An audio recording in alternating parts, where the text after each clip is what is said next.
இந்த தீபாவளி தேர்வுடைய நிறை திரை பிணி லோப்பு சாக்கா இல்லாம வாழ்ந்து கொண்டிருக்கிறார்கள். பரப்புறம் இறக்குறோம் என்ன சாதாரண இருக்க வேண்டுமானால் அந்த ரகசியத்தை எப்படியாவது தெரிய வேண்டும். கண்டிப்பாக தெரிய வேண்டும். ரகசியம் வளர்க்க தெரியும். ரகசியம் வளர்க்க தெரியும். இருந்தால் அனைத்து ரகசியம் தெரிந்த ஒரே ஒரு யார் தெரியுமா? கைலாசம் இருக்கின்ற ஆதி கைக்கடலை சிவபெருமான் மட்டும்தான். ஆகவே அவரிடத்தில் இந்த ரகசியத்தை நாம் தெரிய வேண்டும் என்று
சுவாமி என்னப்பா நாங்கள் எதற்காக வந்து இது தெரியுமா நீங்கள் எதற்காக வந்திருக்கிறீர்கள்? தொண்டை பிடிக்கணும்னு வந்திருக்கோம்.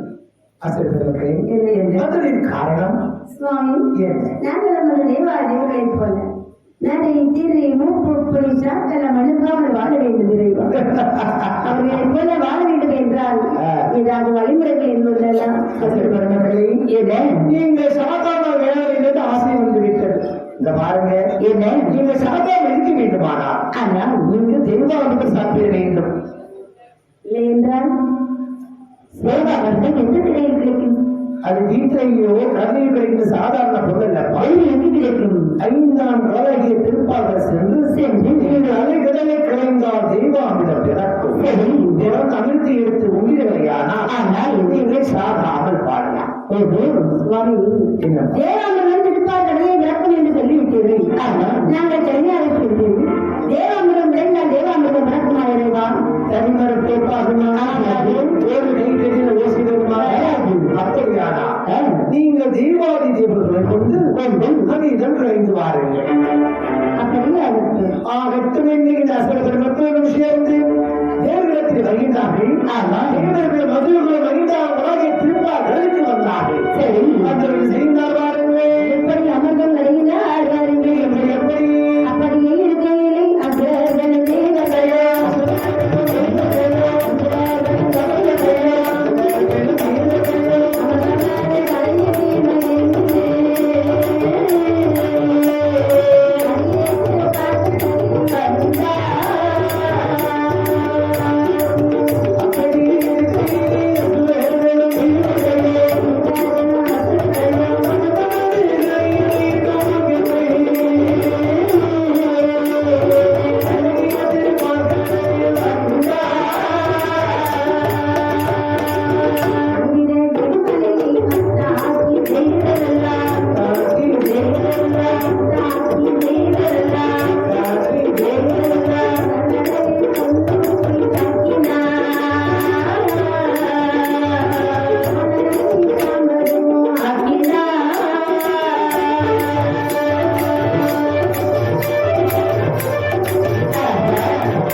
அமிர்தம் எப்போது பிறக்கும் என்று ஆதித்ய வெள்ளாயிரம் அமிர்தமோ பிறந்தது. பிறந்த அமிர்தத்தை எடுத்துக்கொண்டு ஓடுகின்றான். பார்த்தார்கள் இந்த தெய்வாதி தேவர்கள்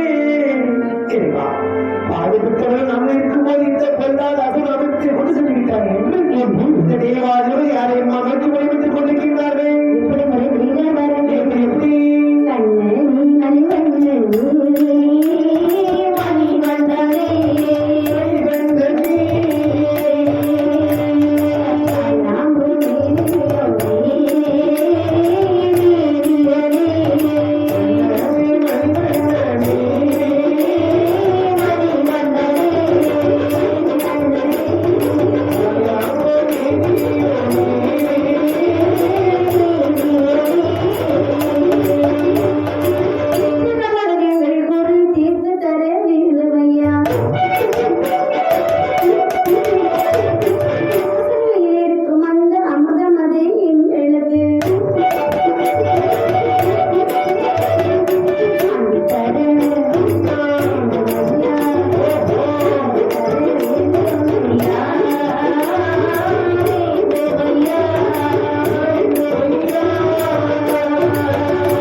மாலை நோக்கி தெய்வானை வழிபட்டுக் கொண்டிருக்க பார்த்தார் மாயவர். தெய்வானது யாருக்கு சொந்தம்? இந்த அமிலத்தை வாங்க வேண்டுமானால் இந்த ரெண்டே விஷயத்துக்கு மட்டும்தான் மயங்கும். என்ன விஷயம்? ஒன்று மது, இந்த ஒன்று மாடு. மது என்றால் என்ன? மாடு என்றால் என்ன? மதுவை உண்டாலே போடுவது, சரி, மாதுவை கண்டாலே போடுவது. ஆகவே தான் ஒரு மாதமாக சொல்ல வேண்டும் என்று 14 வருடங்களில் மோதிரிப்பேன் கொண்டு கடற்கரை ஓரமாக எப்படி வருகின்றார் வாருங்கள். எப்படி வருகின்றார் வாருங்கள் எப்படி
இந்த அமிர்தத்தை சண்டை போட்டு கொண்டு போய் அசுரம் பார்க்கிறான். அன்னை அந்த அழகான ஒரு மோதிரை நடந்து கொண்டிருக்கின்றார். அவள் வந்து பார்க்கிற இணைத்தான் பார்த்து கொண்டிருக்கிறது. நீ இந்த மேல கொண்டு இருக்கின்றான் அசுரன். மாய மகிழ்ச்சியிலே வந்தாள். வந்தால் எதிர்மா கேட்கின்றார். ஐயா, நீங்கள் யார்? வேறு யார்? எதற்காக சண்டை போடுகிறீர்கள்? ஆமா, நான் கூட தெய்வாக்கு தெரியும். ஆமா, இப்பொழுது அசுரன் இது நடத்தாலும் தலைகளை கலைந்து தெய்வாக்கு கலைந்தோம். இது நடந்தாலும் பகுதிக்கு திறமையை பேச்சு பார்த்தேன். ஆமா, தெய்வாக்கு எடுத்துக்கொண்டு வீட்டுக்கு தரமாட்டே சொல்லுகிறாராம். அப்படி என்றால் கண்ணுக்கு சண்டையா? உங்கள் கையில் இருக்கும் அமர்ந்த என் கையில கொடுங்கள், நான் மகிழ்ச்சி தருகின்றேன். கடற்கரையோரமாக நடந்து வந்தால் என்ன பிரச்சனை என்று கேட்டால், இப்போது அதிகத்தை கையில் கொடுங்கள், பங்கு வைத்து கையில் சொல்லியிருந்தாலே இந்த பெண்ணை நம்பலாமா? பொதுவாக பெண்களை நம்பக்கூடாது என்று சொல்வார்கள். ஒன்றாக சரிவித்தீர்கள். எப்படி தெரியுமா? எப்படி வெப்பமாய் விழுவாய் போய், நேரிலிருந்து அழுவாய் போய், தற்பலம் தின்பாய் போய், கூடவே சாவுகை நின்பாய் போய், அங்கிலும் கொடியிருக்க நான் 1000 சென்று நம்பியவர் நாயை விட கேவலமா பெண்கள் அன்றைக்கே சொல்லி சொல்கிறார்கள். இப்படி பெண்ணால் கெட்டது நடைமுறை இருந்தாலும் இந்த பெண்ணை பார்த்து அப்படி தெரியல. உள்ள பெண்ணாலும் குட்டி விளக்கம் தெரிகின்றார். ஆகவே நம்பி அதற்கு கையில் கொடுக்கலாம். என்ன பலம்